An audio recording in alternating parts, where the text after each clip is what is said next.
The tears of starlight continued to fall upward, each drop carrying the memory of a destroyed world. Minho watched as the god who had seemed so certain, so powerful, so absolute in judgment, collapsed under the weight of doubt. The other divine beings whispered among themselves in languages made of gravity waves and quantum fluctuations. Some seemed angry, others curious, and a few appeared to be experiencing their own moments of uncertainty.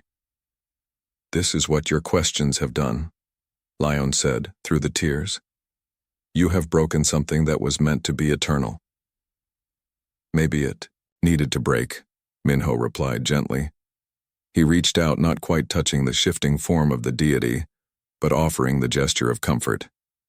"Maybe being eternal doesn't mean being right." Leone looked at the human hand extended toward a god, and something in that simple act of kindness seemed to complete the transformation that had been building throughout their conversation. "I was afraid," Leone whispered, and the admission sent shockwaves through the assembled divine beings. "From the very beginning I was afraid. The universe was so chaotic, so unpredictable. Life forms appeared and evolved in ways I could not control or understand.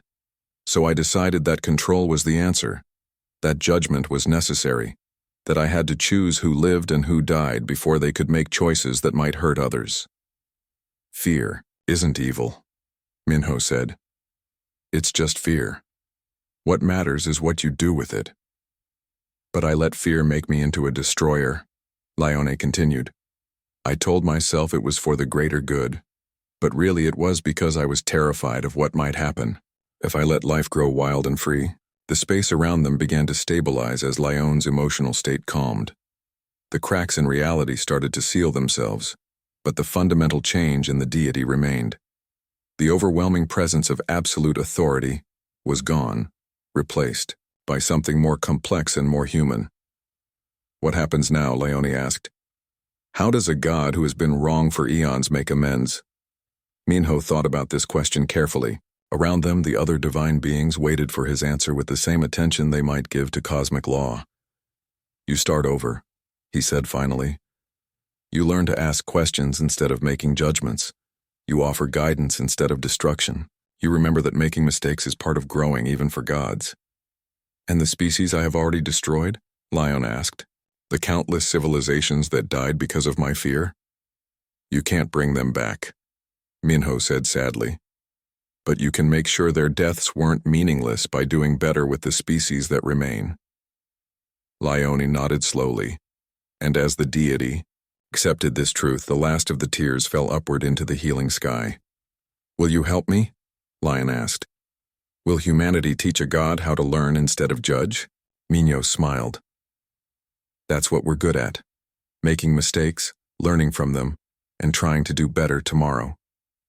The strange space between dimensions faded away, and suddenly Minho was back on the bridge of the Defiance. Admiral Park Sora rushed to his side, followed by the rest of his crew. They looked older, more tired, as if weeks had passed instead of the few hours Minho remembered.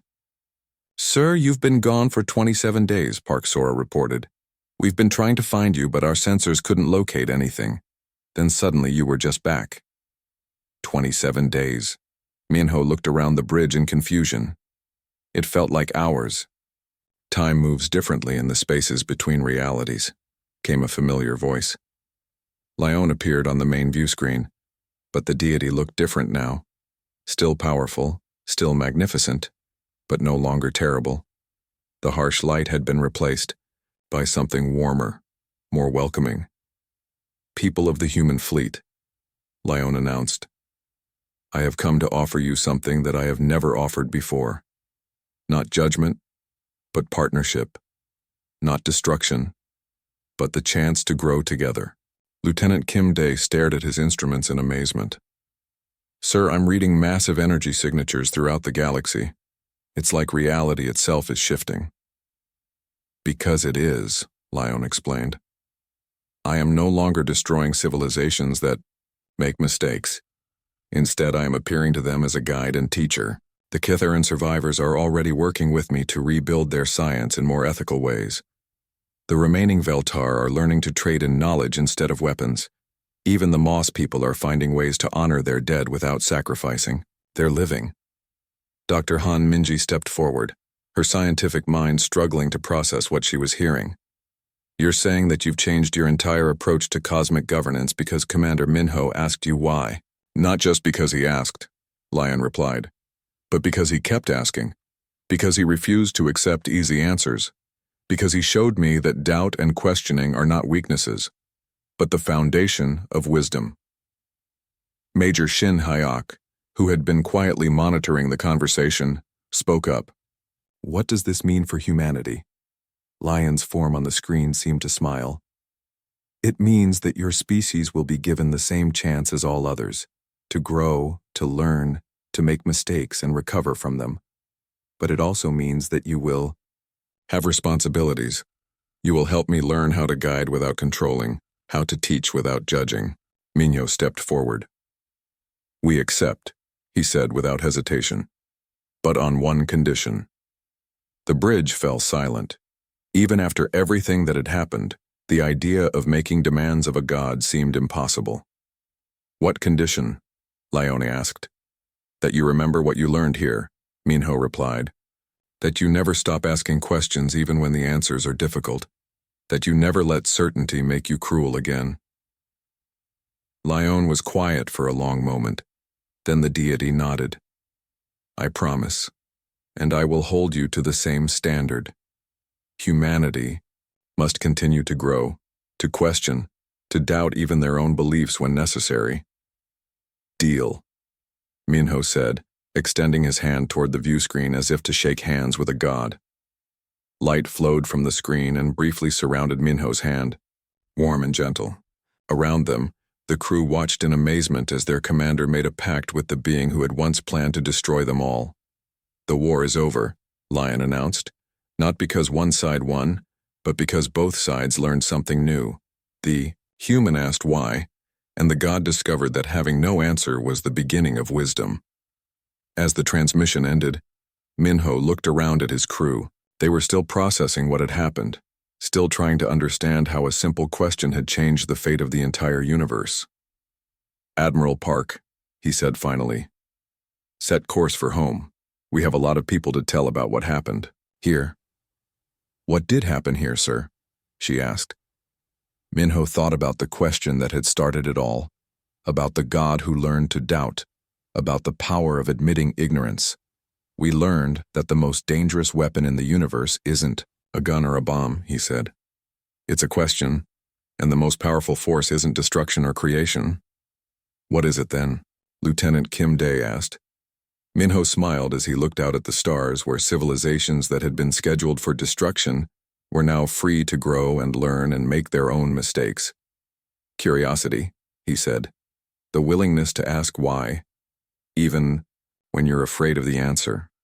And across the galaxy, on worlds that had lived in terror of divine judgment, people looked up at the sky and saw not the light of destruction, but the gentle glow of a god who had learned to doubt, to question, and to grow. The war was over. The conversation had just begun. The ice moon of Arcturus Prime hung in space like a frozen jewel. As Hyun's courier ship approached, he could see massive structures jutting from the surface. They looked like cathedrals made of crystal and ice, but they moved and shifted, as if they were alive. His ship's computer began receiving docking instructions in a language that sounded like breaking glaciers. The translation software struggled to keep up, but the meaning was clear. Land here. Exit your ship.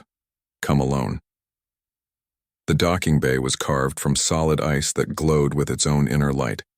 As soon as Hyun stepped out of his ship, the cold hit him like a physical blow. His breath formed clouds in the air and frost began forming on his uniform within seconds. The environmental suit would keep him alive, but just barely. Two figures approached from the shadows. They were tall, at least 3 meters high, and their bodies seemed to be made of living crystal and ice. They moved with fluid grace, their forms shifting and changing with each step. These were Velthara sentinels, and they were beautiful in a way that made Hyun's heart race with fear. The sentinels said nothing. They simply gestured for him to follow. As they walked deeper into the ice structure, Hyun saw things that would haunt his dreams forever. Lining the walls were statues of various alien beings, all frozen in poses of desperate pleading. Their eyes were wide with terror, their mouths open in silent screams. "The Gallery of Judgment," one sentinel finally spoke, its voice like wind through ice caves. "Those who came before the council and were found wanting."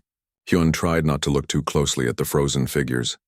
Some were from species he recognized from diplomatic records. Others were completely alien. All of them had one thing in common.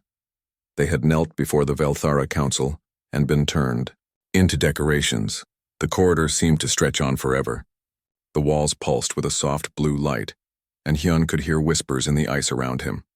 The voices of the frozen, perhaps, or just the sound of the structure itself breathing. He wasn't sure which possibility frightened him more. Finally, they reached a massive chamber. The ceiling stretched up into darkness and the walls were covered in intricate patterns of frost and crystal. At the far end of the room, 7 enormous figures sat on thrones made of living ice. These were the members of the Glacier Council, and they were magnificent and terrifying. The largest figure in the center spoke first. Its voice filled the chamber like an avalanche. "I am Catharis the Eternal Frost, eldest of the council, ruler of the ice realm, keeper of the old ways. You are the human representative." "Yes," Hyun replied, his voice echoing in the vast space. "I am Ambassador Lee Hyun, speaking for humanity." "You know why you are here," said another council member, this one slightly smaller but no less imposing. "Your species expands too quickly. Your colonies spread like fire across the galaxy. This threatens the order we have maintained for millennia." Hyun nodded. "I understand your concerns." "Do you?" asked a third voice. This came from the youngest-looking council member, whose crystalline form seemed to shift and flow more than the others. "Do you understand that 18 species have stood where you stand now?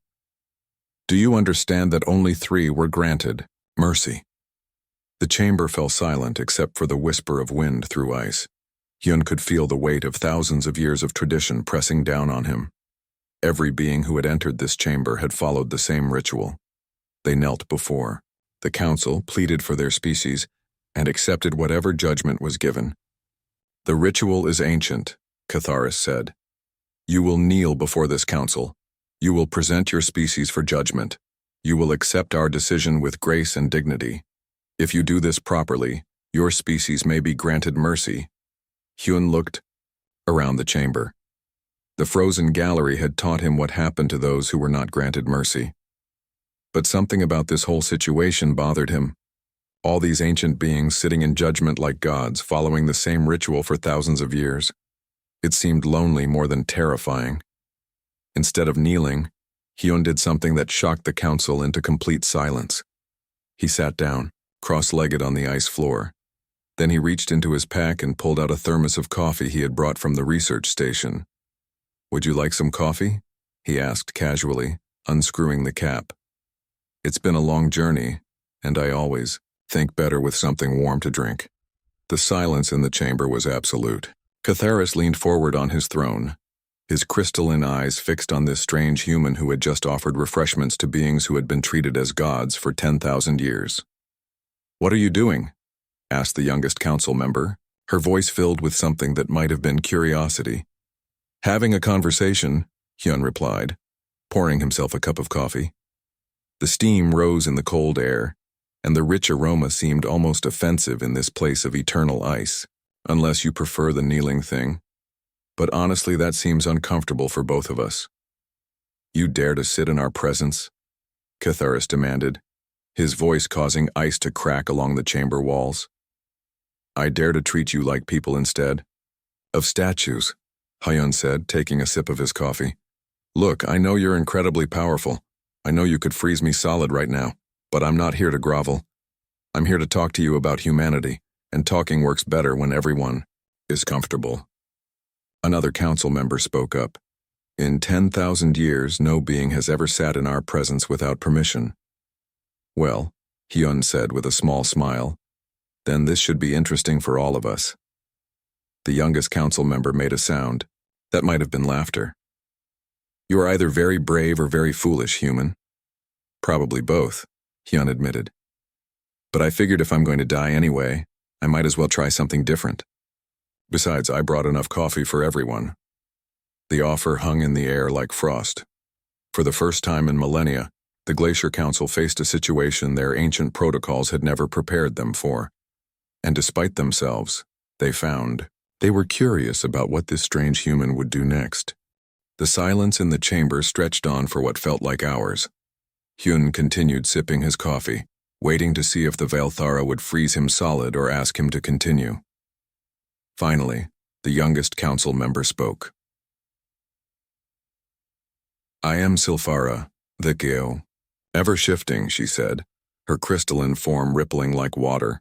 In 3,000 years of existence, I have never been offered refreshments during a judgment. This is most unusual. Everything about humans is unusual, Hyun replied. That's probably why you called me here. Catharis leaned back on his throne, studying the strange being who refused to follow their ancient rituals. Very well, human. You wish to speak rather than kneel. Tell us about your species. Convince us why humanity should be allowed to continue spreading across the galaxy. Hyun refilled his coffee cup and settled more comfortably on the ice floor. You know, that's exactly the wrong question to ask a human. We're terrible at explaining why we deserve things, but we're excellent at telling stories about who we are. Stories? Asked another council member, his voice like grinding glaciers. Stories, Hyun confirmed. Like the story of Park Jin, who lived about 3,000 years ago on our homeworld. Jin was a farmer in a place called Korea, and one winter the cold came early and hard. His village was going to starve because they couldn't preserve their vegetables long enough. The council members found themselves leaning forward slightly, though none would admit it. Jin tried everything, Hyun continued. Drying, smoking even, burying the food in snow. Nothing worked well enough. So he did what humans do when everything else fails. He got creative. He took his leftover vegetables, buried them in clay pots with salt and spices, and just waited to see what happened. What happened? Silphara asked, then seemed surprised that she had spoken. He invented kimchi, Hyun said with a smile. Fermented vegetables that not only lasted through the winter, but actually got more nutritious and delicious over time. Jin accidentally discovered a preservation method that saved his village and eventually spread across our entire planet. A simple solution to a complex problem, mused another council member. That's the human way, Hyun agreed. We don't usually start with grand plans. We start with immediate problems and find ways to solve them. Then those solutions create new possibilities. Catharis shifted on his throne. This is merely one example. What does it prove about your species as a whole? By itself, nothing, Hyun admitted. But it's part of a pattern, like Cho Min, who lived about 2,000 years ago. She was trying to make rice wine strong enough to help her forget a broken heart. Instead, she accidentally discovered that controlled fermentation could create dozens of different flavors and strengths of alcohol. She was attempting to escape pain through intoxication, asked a council member. She was attempting to cope with loss, Hyun corrected gently. But her experimentation led to discoveries that helped her entire community. Humans deal with problems by trying new things. Sometimes we fail spectacularly. Sometimes we accidentally create something wonderful. Silphara's crystalline form shimmered with what might have been amusement. You speak of accidents as if they were achievements. The best human achievements often are accidents, Hyun said. We were trying to find a way to communicate across long distances and accidentally invented a global information network. We were trying to create better medicines and accidentally discovered antibiotics. We were trying to reach our moon and accidentally figured out how to travel between stars. Your species achieves its goals through failure? Catharis asked, his tone suggesting this was somehow offensive. Our species achieves its goals through persistence, Hyun replied. We try something. It doesn't work the way we expected, so we try something else. Eventually, we either solve the original problem or discover something even better. The chamber fell quiet again, but this time the silence felt different. The council members were thinking, processing these stories that painted humanity in a very different light than their usual experience with expanding species. "Tell us about your expansion into space," demanded the largest council member after Catharis. "Why do humans spread so quickly across the galaxy?" "Because we're curious," Hyun said simply. "Every human child looks up at the night sky and wonders what's out there. We didn't leave our homeworld because we were running out of room or resources. We left because we wanted to see what was beyond the next star." "Curiosity," Silfara repeated the word as if testing its taste. "Curiosity," Hyun confirmed. "We found planets covered in crystals that sang in the wind, so we built research stations to study them. We found gas giants with floating ecosystems, so we created habitats to live alongside them. We found asteroid fields rich in rare minerals, so we established mining colonies to harvest them." "You colonize for knowledge as much as resources?" asked another council member. "More for knowledge," Hyun said. "Resources can be manufactured or synthesized. Knowledge can only be discovered. Every new world teaches us something about the universe. Every new species we meet shows us a different way of thinking about existence." Catharis leaned forward, his ancient eyes focusing intently on the human. "And what have you learned from this expansion? What knowledge have you gained?" Hyun smiled. "We've learned that the universe is far stranger and more wonderful than we ever imagined. We've learned that intelligence can evolve in ways we never considered. We've learned that cooperation often works better than competition." "Cooperation," Silfara said. "Explain this concept as it applies to your species." "Humans work together, not because we have to, but because we want to," Hyun said.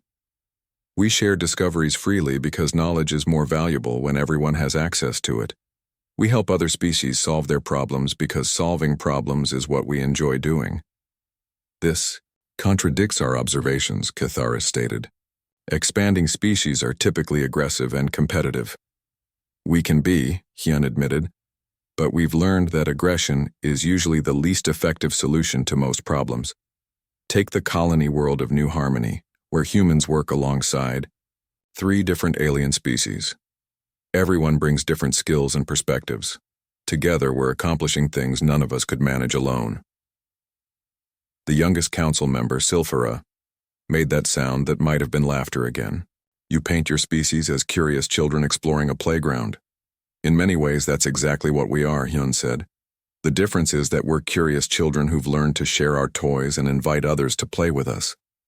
The council exchanged glances that somehow conveyed volumes of communication. Finally, Catharis spoke again.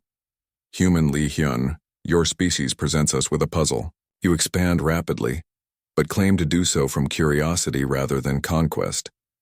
You face judgment but offer refreshments instead of pleas for mercy. You are either the most unusual species we have encountered, or the most deceptive." "Judge for yourself," Hyun said, finishing his coffee. "I'm just one human telling you stories about who we are, but every story I've told you is true." "Why should we believe you?" asked another council member. "Because," Hyun said with a grin, "if I were going to lie to beings who could freeze me, solid, I'd probably come up with more impressive lies than stories about kimchi and rice wine." Despite themselves, several council members made sounds that might have been amusement, and for the first time in 10,000 years, the Glacier Council found themselves genuinely interested in what a representative species had to say. The debate among the council members began quietly, but soon filled the chamber with sounds like cracking ice and howling wind.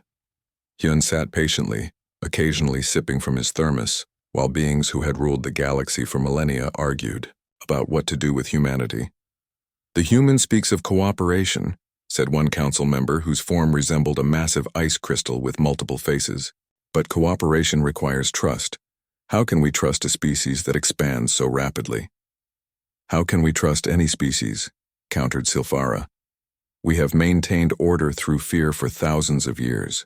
Perhaps it is time to consider whether fear is the only tool of governance." Catharis raised one crystalline hand and the chamber fell silent. "You speak of change, Silfara. But change is chaos. Order is eternal. We have maintained peace across 200 star systems because species know the consequences of defying us. Have we maintained peace? Silphara asked, her form shifting more rapidly as she became agitated. Or have we simply maintained silence? There is a difference between a galaxy at peace and a galaxy too frightened to speak. Another council member spoke up. The humans' stories are amusing, but they prove nothing. Humans may be curious now, but what happens when their curiosity turns to conquest? What happens when they decide they want what belongs to others? Huon cleared his throat politely. May I interrupt for a moment? The council turned to look at him, apparently having forgotten he was there during their debate. You're worried about what humans might become, Huon said. But you're ignoring what we've already become. We've had the technology to conquer other species for over 1,000 years. We've had faster-than-light travel, energy weapons, all the tools of galactic conquest. Do you know what we've done with them? Enlighten us, Ketharis said coldly. We've used them to build schools, Huon replied. We've established hospitals on worlds that had never seen modern medicine. We've shared our agricultural techniques with species facing famine. We've offered defense partnerships to civilizations threatened by asteroid impacts or solar flares. And in return, asked Silphara, genuinely curious. In return, we've learned about crystal farming from the Thari. We've adopted meditation techniques from the Villani. We've incorporated musical traditions from a dozen different species into our own culture. Every exchange makes us richer in ways that conquest never could. Huon stood up and walked closer to the council, his movements slow and non-threatening. You want to know what humans do when we encounter something we want? We ask if we can trade for it. You want to know what we do when we encounter a problem we can't solve? We ask for help. You want to know what we do when someone needs something? We share it. Pretty words, said the crystal-faced council member. But words are wind. Actions matter. Then judge us by our actions, Huon replied. In 300 years of space exploration, humans have never conquered a single inhabited world. We've never forced our beliefs on another species. We've never demanded tribute or worship. The only wars we've fought have been defensive ones, protecting our allies from external threats. Silphara turned to address the other council members. I have been reviewing our historical records during this conversation. The human speaks truth. Their expansion pattern is unlike any we have observed. They establish colonies on uninhabited worlds, trade posts on friendly ones, and research stations wherever they are welcomed. Research stations, mused another council member. What do humans research? Everything, Huon said with a smile. How to grow food in different atmospheres. How to communicate with species that use color instead of sound. How to build habitats that work in zero gravity. How to preserve the cultural treasures of civilizations that have lost their homeworlds. Cultural treasures? Ketharis asked, his tone suggesting this was a foreign concept. Art, music, literature, history, philosophy, Huon explained. The things that make each species unique. Humans believe that when a culture disappears, the entire galaxy becomes poorer. This is why you establish research stations? Silphara asked. To preserve the cultures of other species? Among other reasons, Huon confirmed. We've helped the Coralli preserve their traditional storytelling methods. We've worked with the Denari to maintain their architectural techniques. We've collaborated with the Vest to document their mathematical theorems. The chamber fell quiet again, as the council members processed this information. Finally, Silphara spoke.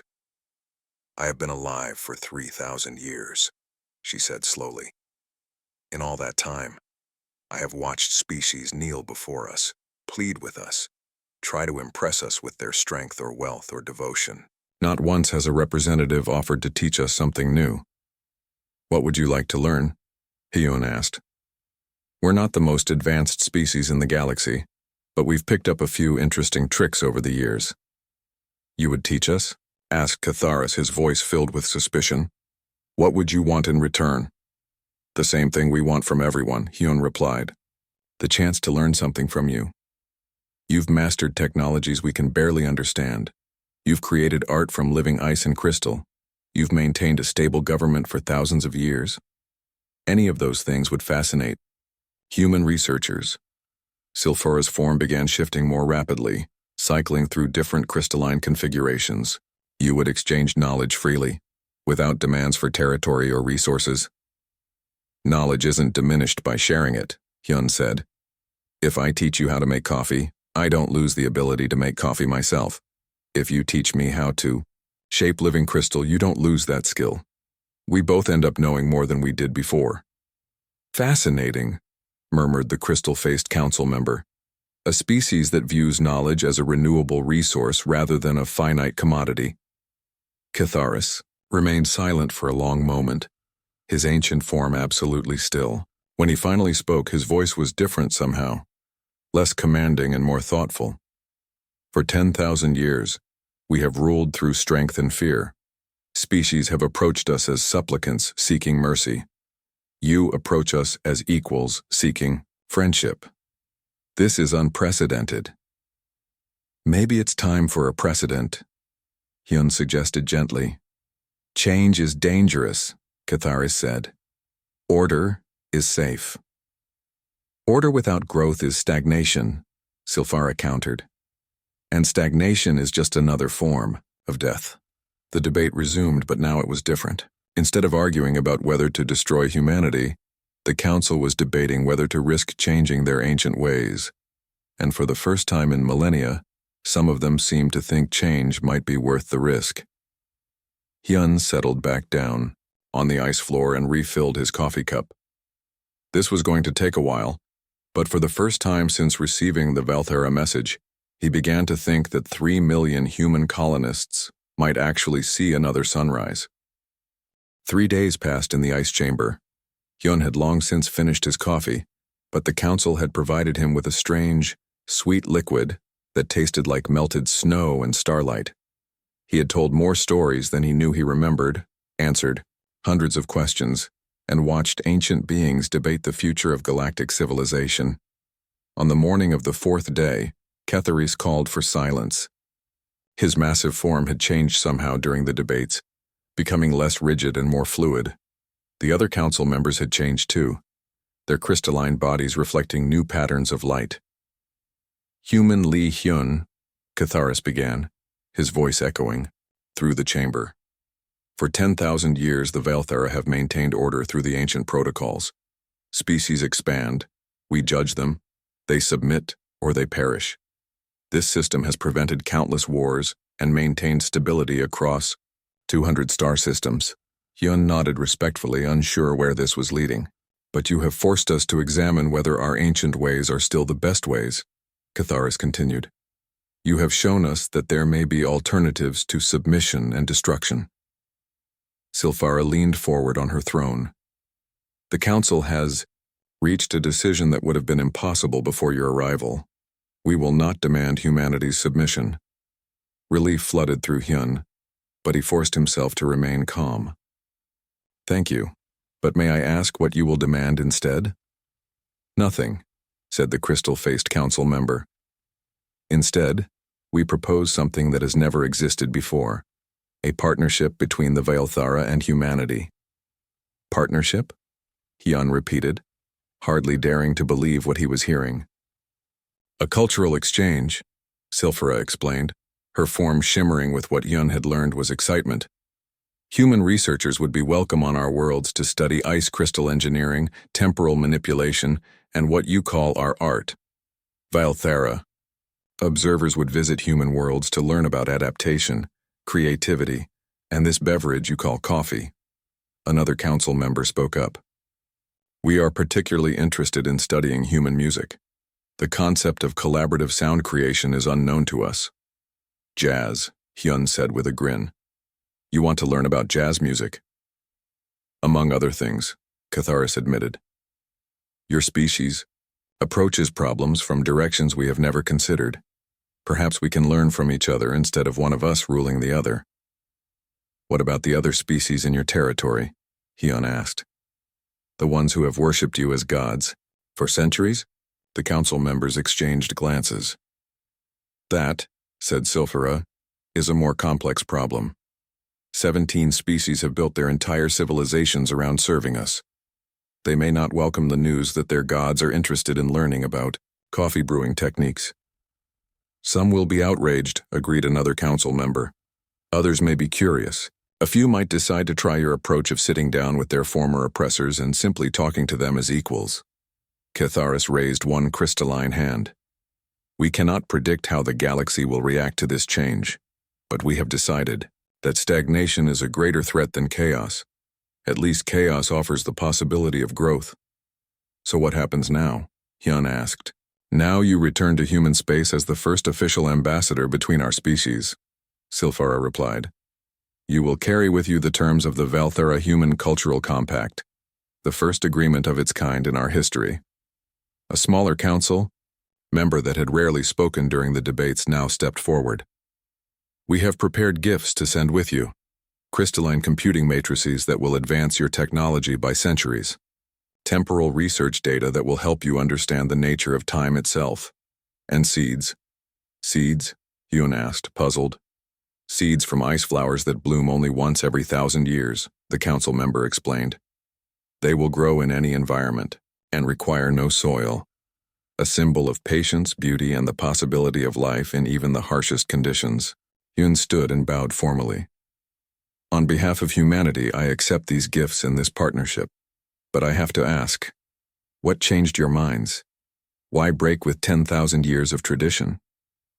Catharis was quiet for a long moment. When he finally spoke, his voice was softer than Hyun had ever heard it. You offered us coffee, the ancient being said simply. In 10,000 years of ruling this galaxy, no one had ever offered us anything. They brought tribute, they brought pleas, they brought desperate bargains, but you brought a thermos of coffee and offered to share it with beings you had every reason to fear. That small act of kindness showed us something we had forgotten, Silfara added, that we are people, not just forces of nature, that we can choose to create rather than merely judge, that even gods can learn new things. Plus, said the crystal-faced council member with what might have been amusement, we are genuinely curious about this jazz music you mentioned. The journey back to human space passed quickly. Hyun's small courier ship now carried crystalline storage devices containing more advanced technology than humanity had dreamed possible. But more importantly, it carried news that would change the balance of power throughout the galaxy. The communication from the research station reached him while he was still a day out from arrival. Commander Park Gill's face appeared on the screen, barely containing his excitement. Hyun, the entire outer rim is going crazy. Every species that serves the Valthera is demanding to know what you did. Some are calling it impossible. Others are calling it a miracle. What in the galaxy did you say to them? I offered them coffee and treated them like people instead of monsters, Hyun replied. Turns out that even gods appreciate good manners and a hot drink. That's it? Commander Park asked incredulously. That's it, Hyun confirmed. Well, that and about 50 hours of storytelling, but the coffee was definitely the icebreaker. When Hyun finally returned to the research station, he was greeted by crowds of colonists who had feared they would never see him again. The news of the cultural compact spread through human space within hours, carried by every communication relay and courier ship in the outer rim. The reaction from other species was immediate and varied. The Karali Republic sent a diplomatic message asking if humans would be willing to share their negotiation techniques. The Thes Confederacy demanded to know how the Valthara could abandon their sacred duties. 3 different species requested immediate meetings with human diplomats to discuss alternative approaches to traditional power structures.